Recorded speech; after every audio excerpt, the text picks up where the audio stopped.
Dubaydagi qiyinchiliklari, qanaqa qilib kelsa bo'ladi, qanaqa qilib ish topgan va qanaqa qiyinchiliklari bo'lgan, ya'ni kimlar kelish kerak, kimlar kelmash kerak degan narsalarni bir chekkadan bu boladan oladi. Assalomu alaykum hammaga. Men otim Islombek, Andijon viloyatidan. Xudo xolasa 2021-yil kelganman Dubayga. 4 yildan beri shu Dubayda ishlab kelyapmiz, Xudoga shukr. Hozir ayni vaqtda Dubai Mall'da sales magazinda, ya'ni sales sohasida. Qanaqa brendda ishlaysiz?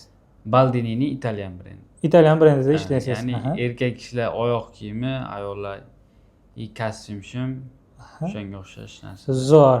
Xo'p, har doim bir boshlanish qiziq bo'ladi. Misol uchun, journeyda, ya'ni birinchi sayohatiga chiqib Dubayga kelganingizdagi holatlardan, ya'ni birinchi kelganingizda siz agentство orqali kelganmisiz yoki o'zingiz tavakkal qilib turib chiqib kelganmisiz? Qaysi yo'l bilan kelgansiz? Qiziq savol.